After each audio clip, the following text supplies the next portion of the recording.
Welcome to Sputnik, orbiting the world with me, George Galloway. And me, Joseph Hayat, standing in for Hayat, who is on holiday. Kobane is not Stalingrad. Nothing is like Stalingrad. But the Syrian Kurdish city of Kobane is certainly writing its name into the history books. Just yards from the Turkish border, the city is being half overrun by the savages of ISIS. But every street and every house is being contested by the young Kurdistan fighters of the YPG, which is the youth section of the local chapter of the PKK, the Kurdistan Workers' Party, listed bizarrely as a terrorist organisation by both the US and EU, who now back the Kurds, of course, the PKK, in the fight against ISIS. The fighters are young, left, and a huge number of them are women. It would be the stuff of a Hollywood movie if it were not for the nightmare of the actuality. Captured fighters being beheaded, their eyes gouged out, women being raped by the oh-so-holy warriors of the ISIS. 80-year-old men have had their heads cut off in front of their families, children and grandchildren. Sometimes this story moves beyond words, at least any words that I can find. Joining us now is a man of many words, and good ones too, Kurdish activist and writer Memed Aksoy. Memed, you've got your ear to the ground in and around Kobane. What's the military situation, first of all, there on the ground in the city now? Well, the most recent information is that the YPG and YPJ, the women's section of the Defence Forces, have taken back 85% of the city. And Saleh Muslim has stated that liberation is very near for Kobane. So positive things are happening on the east and southern fronts. ISIS have been pushed back to almost outside the city. They only control some of the villages that are attached to Kobane and some neighbourhoods on the outskirts of the city. So I think that over the next few days, ISIS will be pushed back even further and hopefully will leave Kobane. Is that possible? Is a victory possible and a defeat for ISIS possible? And if so, what would be the implications of that? What would happen next? Well, I think the coalition forces have changed tack. After seeing that Kobane isn't falling, they waited for 2-3 weeks. Kerry said it wasn't part of their strategy to avoid it falling. I think with the Turkish state's approach to Kobane and being a NATO member, being part of the coalition wanted Kobane to fall. But when it didn't fall and when international public opinion swung in favour of the Kurds in Kobane, they had to take steps. So now, just yesterday, the Kurdistan Regional Government, Parliament, accepted a motion to recognise the cantons of Rojava, Kobane being one of them, which wouldn't have happened without the Americans giving the go-ahead. Also, ISIS are being defeated in certain parts of Iraq. Certain Sunni tribes have begun to rise up against them. Exactly. So I think ISIS are being pushed back on all fronts. And you can see this in the reflection of this in Kobane as well. What will this mean? This will mean that other forces, other powers need to fill in that vacuum. In Rojava, in Kobane, the Kurds already have an administration, they have people, they have fighters. And the same needs to happen in other parts, in Raqqa, in Rabia, in Tel Abyad. So Arab tribes, the other ethnic groups in the region, the other religious groups, need to fill in that power vacuum. Well, we'll talk about the Arabs in a minute. I want to talk about the Turkish position first.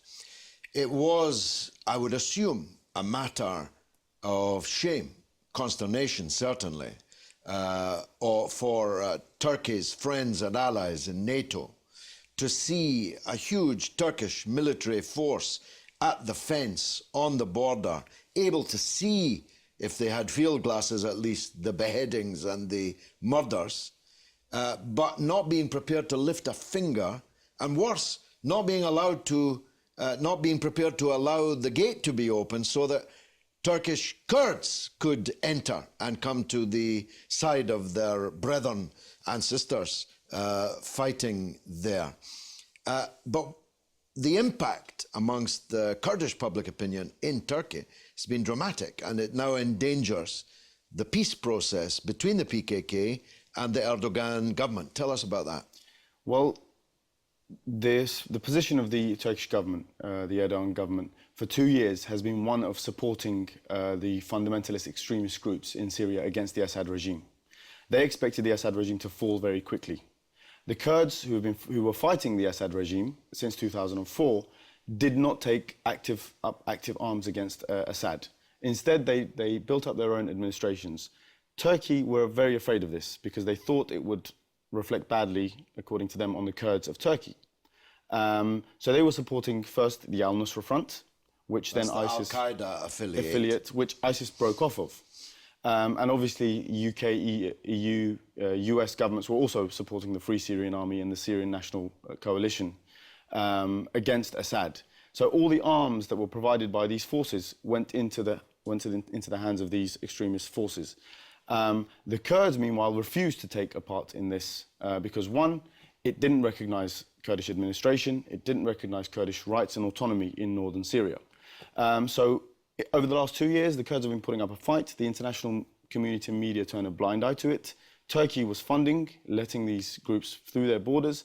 But in the last 2-3 months, the international media has paid attention to it, but Turkey hasn't changed its tack. First, it said we've got 49 hostages who were taken in Mosul. That was their excuse. Then they got them back. Then they got them back in return for the release of about 180 ISIS members, apparently, who were being held by Turkey.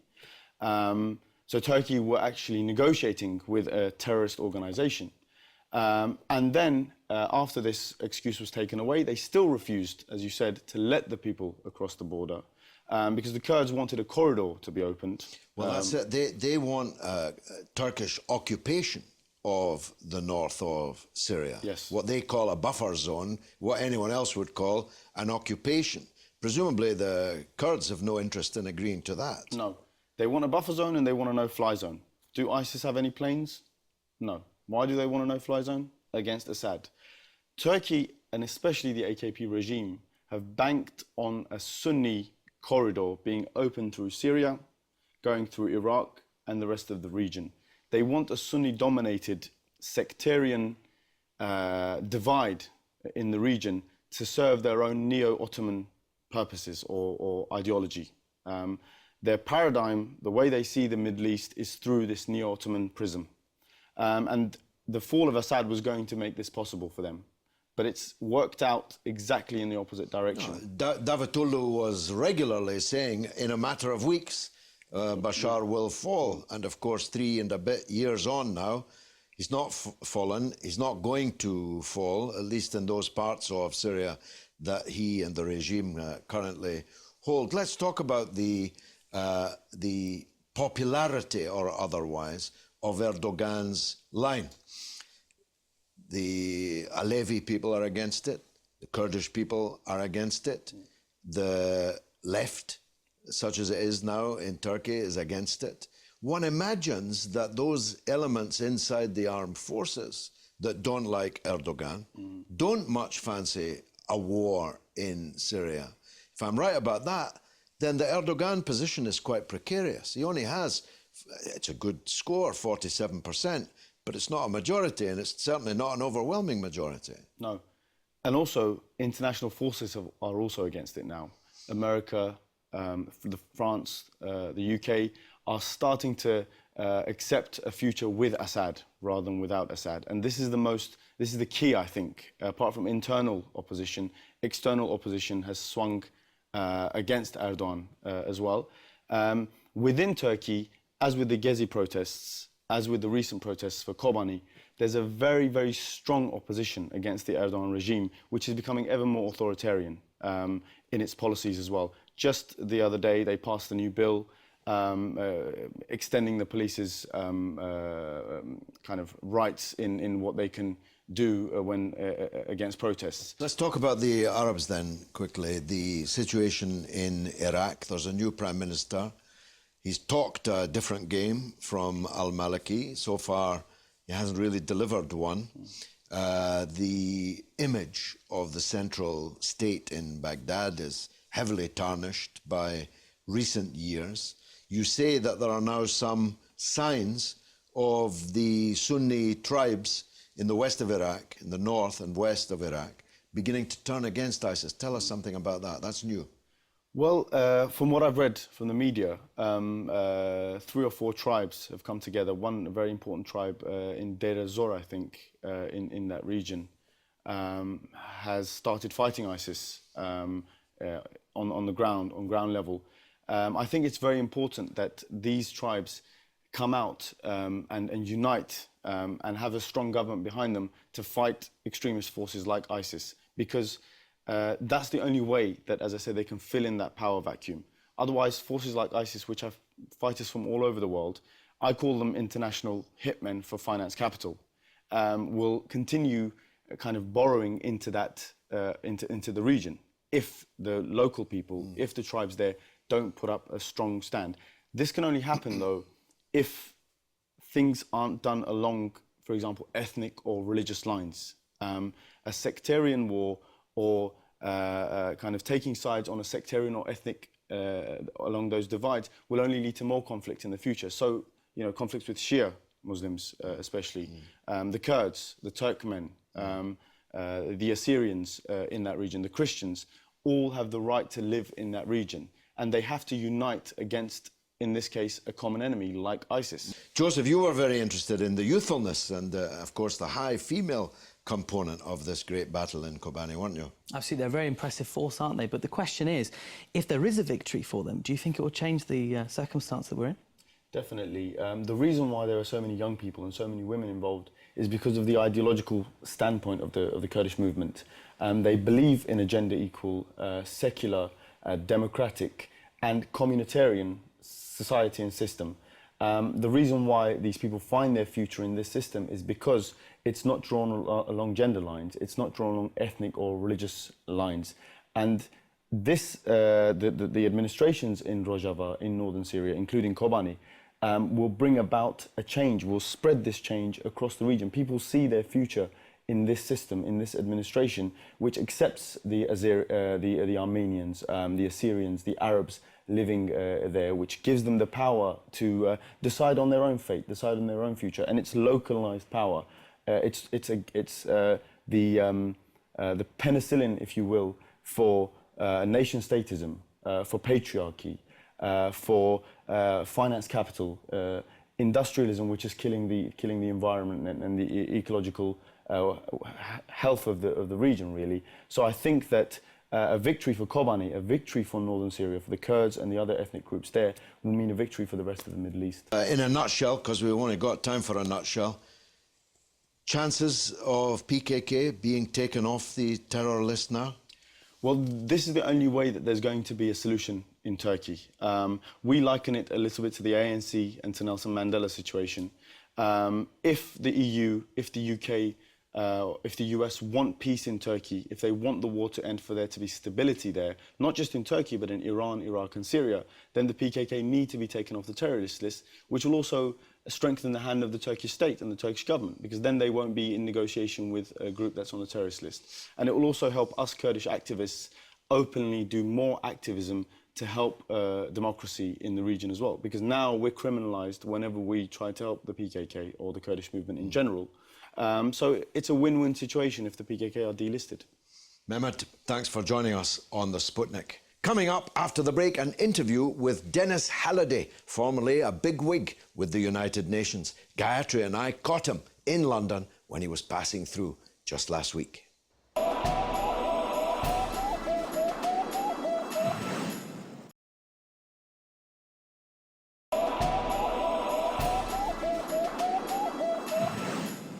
Welcome back to Sputnik. Denis Halliday is one of the most noble men I've ever known. An Irishman, he spent decades in the United Nations, reaching the dizzy heights of Assistant Secretary General. He was posted to Iraq during the Oil for Food programme to avert a catastrophe in which an Iraqi child was dying every 6 minutes of every day and night through sanctions. Denis took a good look around. He did everything that he could before deciding he couldn't take it anymore. It would not be done in his name. And he walked, becoming one of the few men in public life to voluntarily walk away from a position of such importance. Gayatri and I caught up with Denis Halliday when he passed through London just last week. And I started out by asking him Do we really have a United Nations anymore? It has a big building, even bigger budgets, but it might as well not be there for all the good that it's doing. Yes, I hate to admit that, of course, I have to agree with that. But let me just say there are two United Nations. The United Nations of the member states. This is a states-organized, paid-for, managed function. The Secretary General and the staff is actually the second part of the equation. The states, in my view, in terms of the real issues, the peace, security, well-being, human rights, working through the Security Council, have failed. In fact, they're showing signs, I would say, of corruption. And that's the tragedy. Well, let's deal with the core of the problem. We have a situation now where 3 out of the 5 permanent members are now repeatedly declaring war on other states without now even putting the matter before the Security Council, never mind taking its agreement or assent to these policies. Yet these 5 permanent members have a veto forever on whether or not the Security Council should be refashioned, remodeled, reformed, or even abolished. Well, this is our problem. We now have member states who are not taking proper, attention, not paying proper attention to the Charter. The Charter makes it very clear in Chapter 7. Aggressive warfare, acts of aggression, going to war, preemptive strikes, whatever it's called nowadays, is totally in violation of international law, in violation of the Charter, in violation of the membership. And as veto members of the 5 veto powers, for them to break these laws, for them to go to war without endorsement of the Security Council is doubly dangerous and doubly undermining of the whole organization and the purpose of the organization, particularly, as I said before, in the Security Council, which is so fundamental to world peace, where we do not have representation. We do not have democracy, if you can believe that. We've allowed these 5 veto powers, the so-called victors of the Second World War, to stay in power, to control the essential part of this organization. Well, that's a problem, but an even bigger problem is where any number of members of the permanent 5, I've cited 3, the United States, Britain and France, because they have been repeatedly doing it, are doing it right now in Syria and arguably in Iraq, decide that if they can't get out from under the veto power of the other members of the permanent 5, well, they'll just go and do what they want anyway. Yeah, this is what underlines, I think, most the failure of the Council and the corruption of the Council, that you have member states who are veto member states, permanent member states, and have been since 1945, are willing now to corrupt this Charter and go behind the regulations of the Charter, which prevent any form of warfare, whether it's wars of aggression, genocidal, or whatever, happening without permission of the member states, as per the Charter, as per the other arrangements that the Security Council functions within. To me, this is the end of the value added of the Security Council, because what example does that set for the other countries, perhaps smaller countries who want to aggress against a neighbor, who want to take on some issue, who want to take on some aggressive role?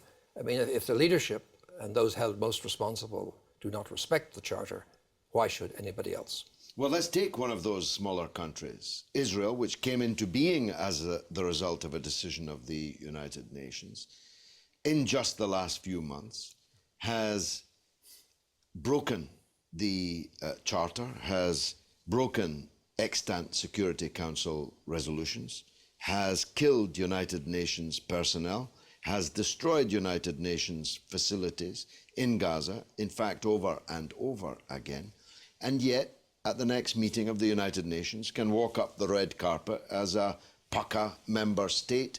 No one threatens them with expulsion, no one threatens them with suspension or any sanction of any kind. How can that happen?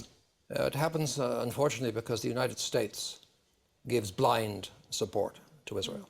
There's no capacity in Congress or in the White House to correct or punish or hold back Israel, for the internal domestic politics of the United States is held by the lobbies financed by Israel, often with American money, as a matter of fact.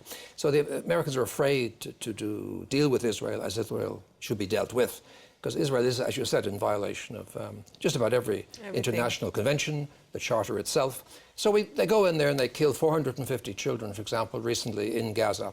And do we get, does the world stop? No. Does the UN pay real attention? No. Some wishy-washy statement comes out saying, regrettably, this and that and whatever. And in Gaza itself, the UNRWA, the UN agency, has been educating and feeding and supporting these thousands of refugees for some 40 years. So the UN is actually being attacked. The schools were bombed by Israel. And again, Israel walks free. And it's all because Washington, and Britain to a certain extent, and maybe some other Europeans, are afraid to deal with Israel because of the confusion and the history of the Jewish people, the Jewish state, the Holocaust, all of that complexity. But they can't face the reality that Zionism is something that's got to be dealt with.